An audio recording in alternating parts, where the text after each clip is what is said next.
Welcome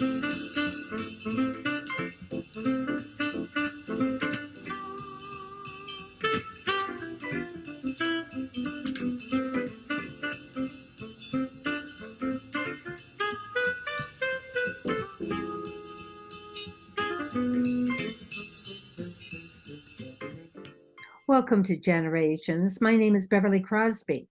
Today our topic is about organization. How do you declutter? How do you put things in an order? How do you keep from feeling so stressed out? And the big question, where do you start? Today, our guest is a professional organizer, and she is going to help us out by sharing some tips with us. So with that, let's meet our co-host and our guest. Hello, everyone. Bob, it's so good to see you. Thank you. Yeah, great to be here today. And David, you're starting a whole new year of classes today, right? Well, this week or the This last week. couple of weeks, and now having to confront whether or not I'm sufficiently organized. It's kind of scary, actually, but Well, we're probably all going to pick up a few tips today. And we have Elaine Addison with us today. Elaine, this is her first time being a co-host with Generations. Welcome, Elaine. Thank you. It's good to be here. Good to see everyone. And with that, let's meet our guest.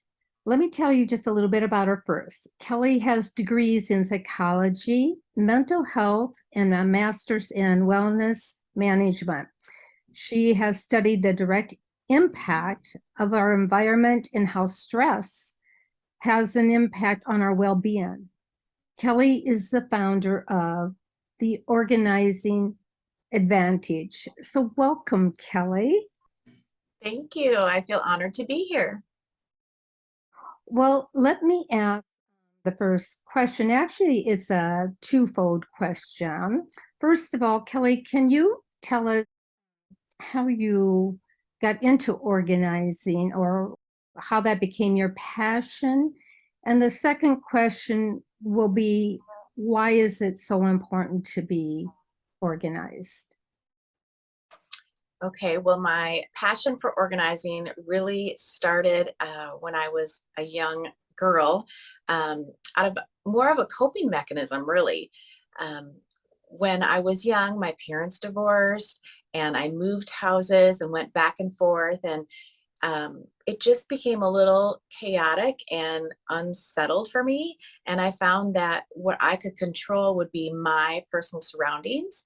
And when my room in whatever house I was in, when I was organized and it was calm, I felt calm. And I really liked having that feeling like I could be in control when my world felt like it was out of control. And so really, I think I used that throughout my life in college, through finals, any stressful period, I really would fall back on those skills for keeping my environment organized and calm so that my mind and I could function better. So it just kind of led from there. And then I just love the effects of what organized living can do for people. So I just have always loved that and always wanted to help people in that area. Okay. And then the second part, we all feel better. I do, when everything's organized or somewhat there is some sort of order. Can you tell us why is it so important to be organized? Yes, well, if your environment is overwhelming, if it's a little disorganized, if it's a lot disorganized, if you are feeling stressed by your environment, that really, you are going to take on that mentally as well. So if you're feeling stressed, take a look around. Is your environment a little more disorganized or chaotic?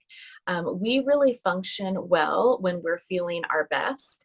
And any kind of anxiety, overwhelm is going to diminish our productivity and how we feel. And it's going to make us anxious. It's going to raise our blood pressure.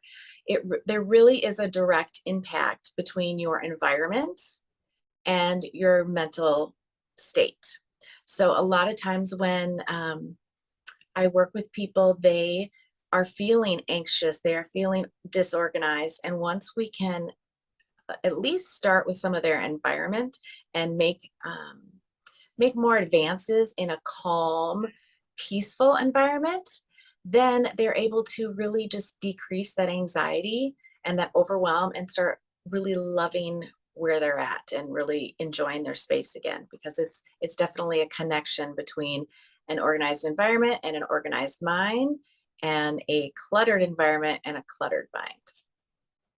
Okay, so with that, who has the next question? Who would like to take the next question? Well, I'd like to ask, what are the kinds of obstacles that you face? Obviously, we all want to be a little bit more organized, but is it that people just are stubborn, or that they don't have the right knowledge? And what kind of challenges do you face in trying to actually make this happen? Because I've heard that people over the age of 50 can be a little bit set in their ways and a little bit stubborn, not me, of course. And so I'd be curious to know how you go after that, because we're looking here trying to create permanent change, not just a temporary Band-Aid on somebody's possessions, you know.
I would imagine that it often takes a major event to all of a sudden make people want to organize or reorganize. So I had an experience earlier this year. My wife passed away, and all of a sudden I started reorganizing everything and deciding who gets what, and that sort of thing, and maybe even downsizing my home eventually. So I would assume that that's takes a major event to sometimes get people motivated. And it's also kind of a calming effect to help you through a major event, gives you something to concentrate on. Yes, kind of takes your focus off of what you're dealing with and focusing on something else, of a task, and actually doing something. Yeah, it's very cathartic. Like I say all the time that organizing is my therapy. So when I'm stressed, if I'm under pressure, I can organize.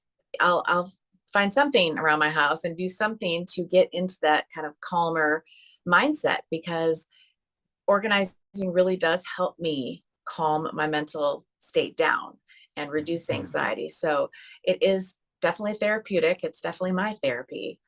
And I think the life transitions and situational disorganization, we find a lot of times that's when I will hear from people, and they need the help at that time, because I'm sure, as you know, when you're dealing with this person emotionally, your emotions, that's what you're focusing on. And to try to focus on other things and to make these decisions in a heightened emotional state, that's not really what you want to be focused on, or it's really hard for your brain to say, let's focus on this, because you're trying to deal with the big situation going on.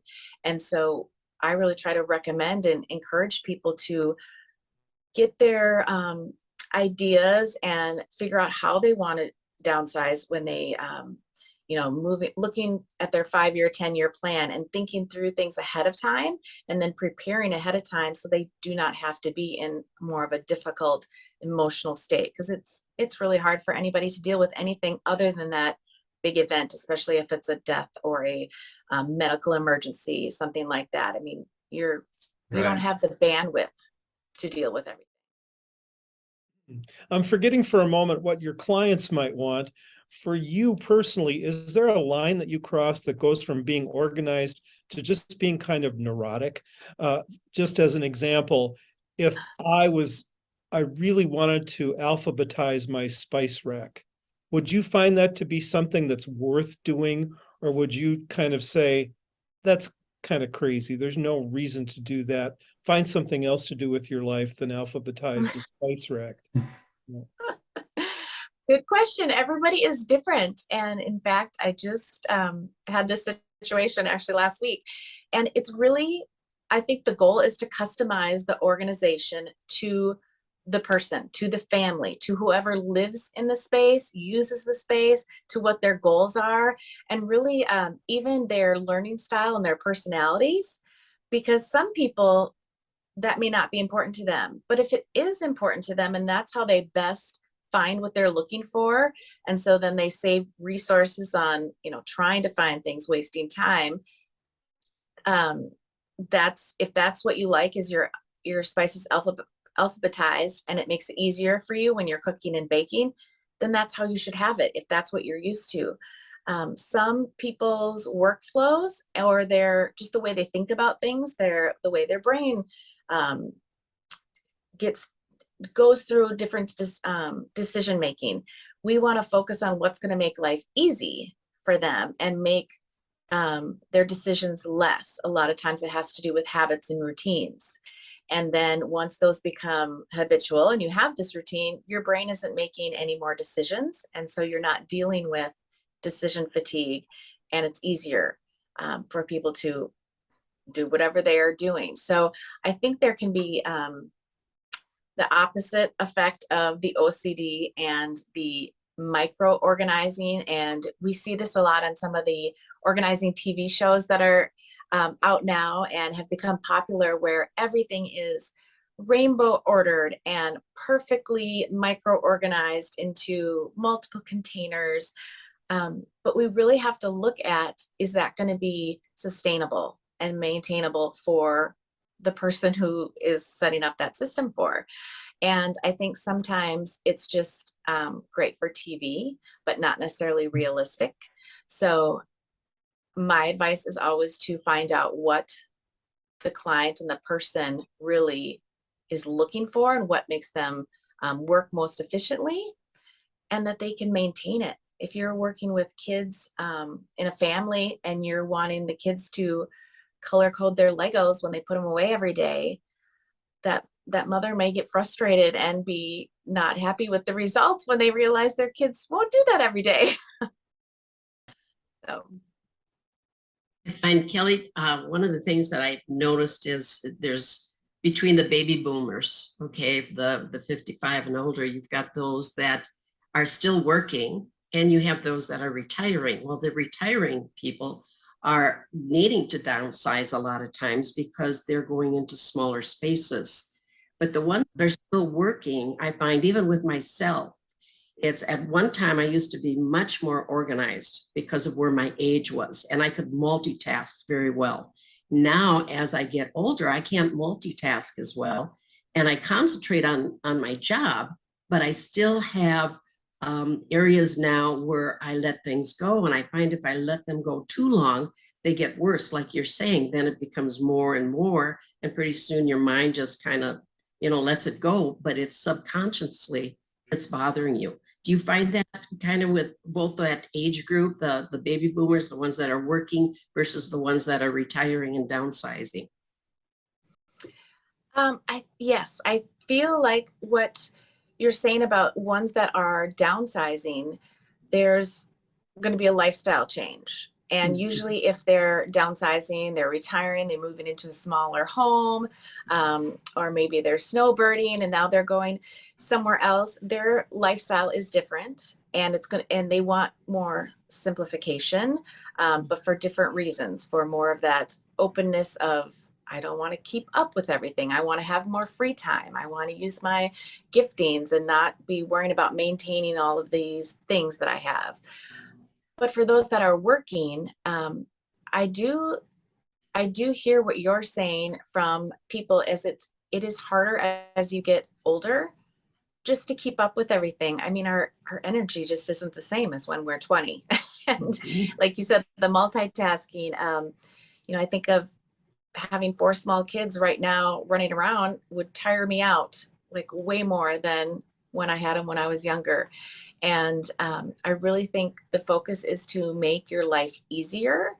So whatever that you can do to reduce that decision fatigue, reduce the multitasking, and really to increase the ease of your lifestyle through organization, through the systems that you set up that let you function better, and kind of streamline and simplify your life, that's just going to increase with all the other things that you do, because it's going to be taking away less resources mentally for you. How So, much of what you do go ahead, David. is really connected to getting new technology, like a new closet organizing system? And how much of it is really you can do everything that you want to do without buying any more gizmos to help you Mm. organize with what you have at present, with your existing stuff? Well, really, to answer that, it's going to be different based on what people have, but functionally, we want to set up systems for people so that they function better. And the first thing is the functionality. But to get the functionality, sometimes you need to have structure. And one thing that I found, that you don't need to have really expensive, lots of product, and to a point where it has to look just like picture perfect on, TV. However, you do have to have some sort of structure. So if you have a closet, and maybe you move into a builder grade home, you haven't done any upgrades or anything, and you have one closet rod and one shelf above it, and then 2 people have to move into that closet, and they move in, and there's not a dresser, there's not drawers, there's no way to keep your things organized. There's just that hanging and one shelf.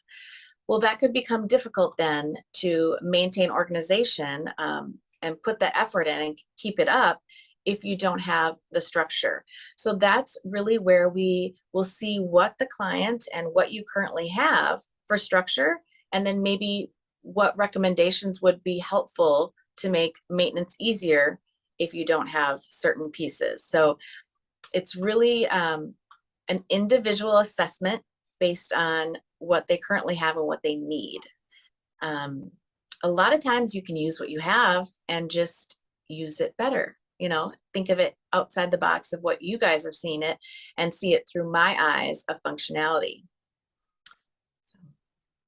What about people who have collected for years and they know they have to downsize, they know they have to get rid of things, but they become overwhelmed, and they look at it, and you know what, it's easier to go out and get an ice cream cone and make yourself feel better than to actually stay right there and get started. How do they get started, and how do they stay engaged? Great question. This is so common, that getting started and knowing what to do, it's hard. It's a difficult thing to get started. And I think number one is getting started is the hardest part, because we don't know what to do. We don't know how to start. And typically what I see when I'm working with people and we can get them started, it's like a muscle and they learn, it's a skill. And once you start doing that and you start using the muscle and you repetitive, all of a sudden it becomes easier and they gain confidence in what they're doing. So my best advice is to find help, whether it's a friend that, you know, has maybe a knack for keeping things tidy, someone else who can give you an outside perspective. It's always hardest to look at your own home and your own situation. It's always easier to go outside and view with a different, fresh perspective at someone else's items. And so a lot of times people just get stuck because they're in their own things and their own home, but they could easily go help their sister, their mother. I mean, we just get stuck because we think we're like in this little vision of how we see it, because that's how we do it and how we live every day. And so sometimes I think that's the biggest stumbling block, is we can't see outside what we're already thinking. So I would always just say, ask for help. Find someone who can come and partner with you and get you going, because it will become easier. And then start small. It can be overwhelming very quickly. And if you come in and like pull things out of a room and decide, I'm going to do my kitchen today, and you pull everything out and you reorganize, or you decide I have 10 cake pans and I really only need 2, and you're going to do this, very quickly you may become overwhelmed with the abundance of things and all of the decisions that you had to make. So just start small with the easy things and have a win, have a success. Take a junk drawer, take an office drawer, really anything small that will give you a good win, that's going to be easy for you to do, and leave anything that's hard, collectibles, sentimental things. Those things are hard. Anything attached with memories and family members, wait till you either have help and some maybe assistance with that, or that you've built that muscle and you already are in a good rhythm of how to make these decisions, because that emotional part can really shut you down quickly. And that's why it's always good to have a little partner that can help you and walk you through it.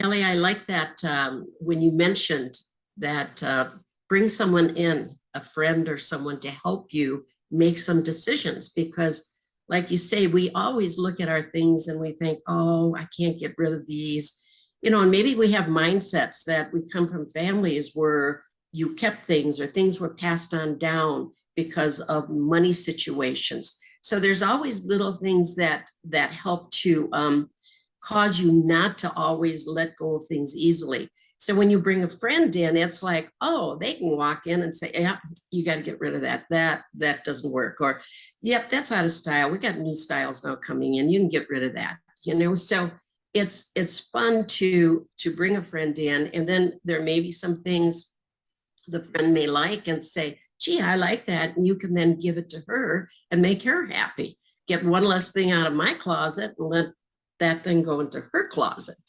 A piece of whatever it be it a piece of clothing or even pottery or glassware. So I like that, Kelly. I think that's really good advice in bringing a friend in to help. Okay, and with that, we have about 3 minutes left. Kelly, are there some other need to know tips that you feel that you'd like to share with our audience? Really just focusing on the connection between your environment, letting go. Really, what is your goal when people want to either downsize or declutter? It is a hard thing when you connect it to your things. So that's why I really like that we're talking about having someone come help you. It's just an emotional attachment. And especially what Elaine said about if your situation, if you grew up and you pass things down and now perhaps you have children who are just not interested in those things. I think it's just good to talk through with families, find out what things that they want. If you're thinking about moving, downsizing, I also think it's very helpful to know how you can get rid of things to bless other people. That it might be hard for you to give up, but if you know you can bless someone else who could use that, I mean, we have these generous hands that we want to open, and it's much easier to let go of things when we know we're helping someone else, or we can let that go and bless someone else. So just keeping those things in mind of when the goal is there can be really good results in what you're letting go of, can be a treasure and a blessing to somebody else. Very, very good advice. I have learned some things today, things that, you know, you think you've got it all in a package and you don't. We never do. Kelly, this has been really helpful, not only to us, but to our viewers. We appreciate you coming on so much. And Elaine, thank you for joining us. You did a Well, great it's been a pleasure. I've really enjoyed it. I've enjoyed listening to Kelly. And the one little skit that I use all the time with interior design, Kelly, is less is more. I love that saying, less is more. Absolutely. Good point. Bob, thank you so much. I know that you've been going through your things and that's been very difficult, but you probably see the end coming soon? Well, and Kelly's right about getting friends and family involved. It's easy to get rid of stuff if you're giving it away to them in a beneficial manner. You know, it's still in your life somehow. So Mm. it's a great method to help downsize or just organize. Mhm. And David, as always, you come up with some great questions. Thank you so much for sharing your thoughts with us today as well. Yeah, well, I think a lot of us have been thinking about these issues for quite some time, and they are really pretty thorny and kind of eat away at you after a while. And I just want you to know, Kelly, we're doing our best, but our best may not be good enough. And that's why we have Kelly, right? Right. Kelly, thank you again so much for being our guest on this show and sharing your information. We are very grateful for that. In fact, maybe we'll have you come back another time down the road. Thank And you. with that, audience and viewers, thank you for joining us today. And we'll see you next time on Generations. We really function well when we're feeling our best, and any kind of anxiety, overwhelm is going to diminish our productivity and how we feel, and it's going to make us anxious. It's going to raise our blood pressure. There really is a direct impact between your environment and your mental state.